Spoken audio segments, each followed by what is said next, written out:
A new malware family written in Python is targeting victims in the Middle East.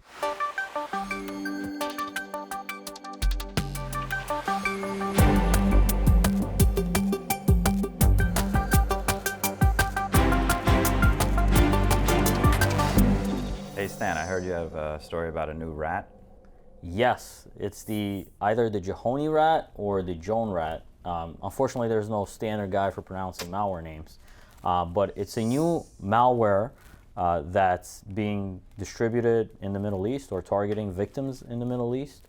And the Talos Intelligence blog actually did a really nice analysis and broke it down. As you know, guys, I really love analyzing malware and figuring out what it's all about. So I thought there were a couple of interesting things in this analysis that I want to kind of share with you. Number one is how the distribution works. So distribution is via document files, which is actually not that strange. A lot of malware gets distributed with document files, TrickBot and other kind of crimeware type things, as well as APT. As usual, macros are the thing that kind of does the dropping component. And the team here at Talos, they actually were able to find 3 different variants of this distribution mechanism or this lure document. And one of them that I thought was interesting is actually a picture of the content you're about to see, but it's blurred out. And it tells you, hey, if you want to see the content, please go ahead and enable editing mode.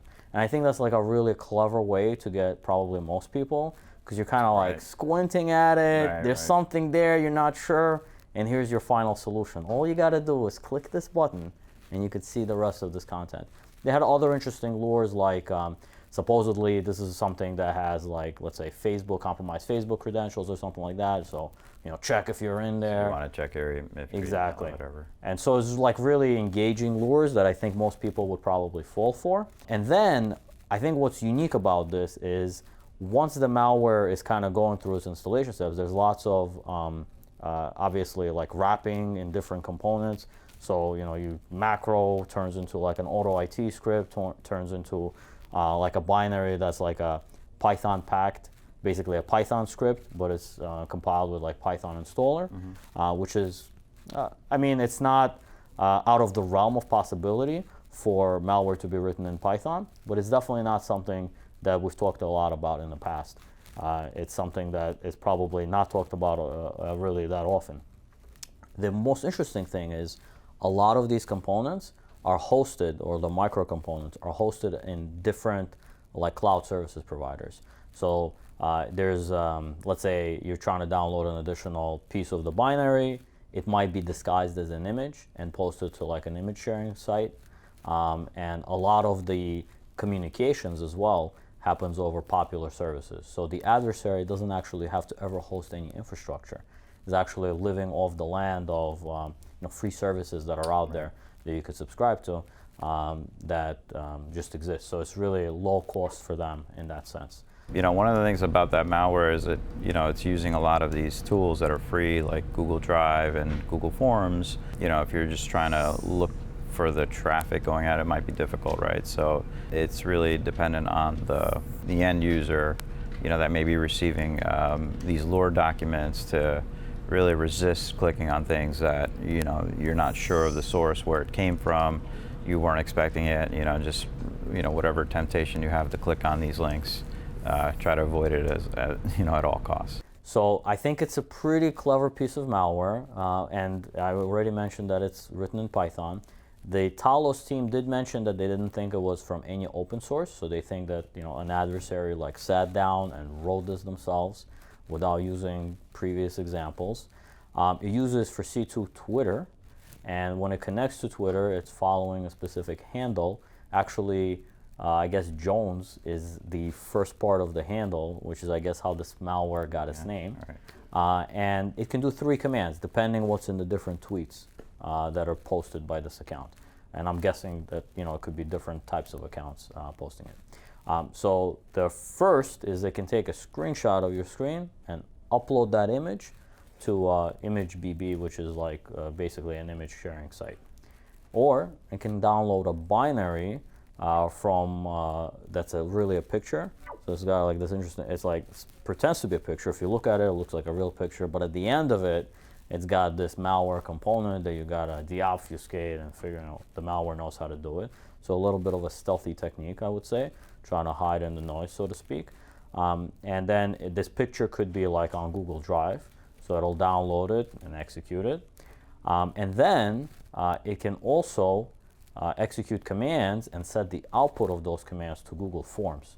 So you could see like every piece of it can work with kind of a different part of the universe out there on the internet of freely available things. So Twitter, Google Drive, Google Forms, this ImageBB thing. So things that people have available, and they're really legitimate applications that are used. They might be a little bit difficult to detect in the network. So this person kind of takes that, uses it to their advantage. Right. There's also a few interesting things about how the malware is packed, how it does evasion techniques, and I definitely encourage everyone who's interested in it to go ahead and read this Talos blog. It's got really interesting detail. If you're interested in malware analysis at all, I think this piece of malware, or how it's distributed, how it's packaged, is kind of hitting most of the new techniques that are out there for malware. Right. So if you're really excited about that, please go ahead, check it out. It's a great write-up. One other thing I forgot is, how did they figure out the victims are in the Middle East? It's because the malware actually checks when it's running, hey, what system am I installed on? Checks your keyboard and says, hey, is this keyboard like an English keyboard or one in several different countries that this adversary is interested in? And depending on the country, it'll launch or it won't launch. So very interesting piece of malware. Specifically targets, I guess, keyboards with a Middle Eastern country layout. Exactly. Yeah, that's exactly right. If they're using Twitter or even Google Drive, they can probably pivot to something else. If Twitter blocks them, they can use Instagram, I'm sure. Or if, you know, Google Drive's not working out for them, they could switch to Dropbox or you know, any other free services that offer the same capabilities. The good thing, I think, is that, you know, so a lot of these companies, I think, are very credible companies, and they have very good security posture and threat intel teams. So hopefully, they're kind of keeping up an eye on this, and clearly they are, because, you know, obviously this Twitter handle was canceled right away. So hopefully more people aren't a victim of this.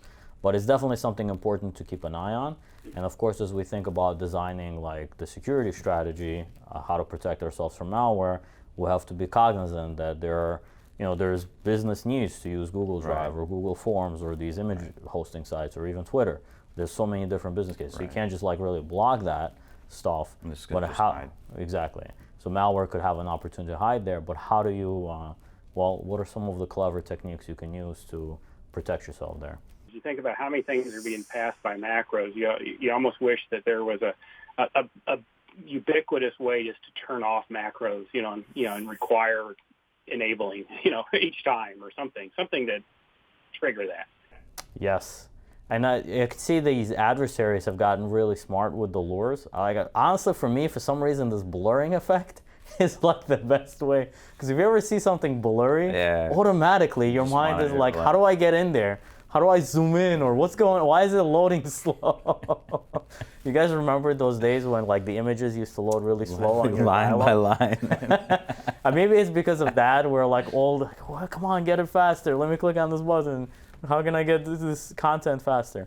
And the adversaries have definitely, I feel like, gotten better to get you to click on things. So I wonder if there are some good approaches to maybe when documents come through, like just strip out all the macros or something like that. Like maybe there is approaches like that could be put into place or created to protect an enterprise or your. But that to get around that, you just encrypt a document or you put it behind a password or something, and you can't open it anyway. Exactly. And then of course I'm sure you can come up with like very creative ways to say, hey, you got to open this up right away. Here's the password. Go for it. And actually, unfortunately, I think there's a little bit more trust when somebody gives you a password. Somehow, by sharing a secret with you, you establish some sort of a connection right away. Right. Hey, I'm Some telling you this, random don't tell person anyone. on the internet, right? Even if it's a random person on the internet. Your best defense is really your skepticism. Be on the lookout for strange emails. If you see a blurry image and it says you gotta do something special to see the image better, maybe somebody's trying to trick you.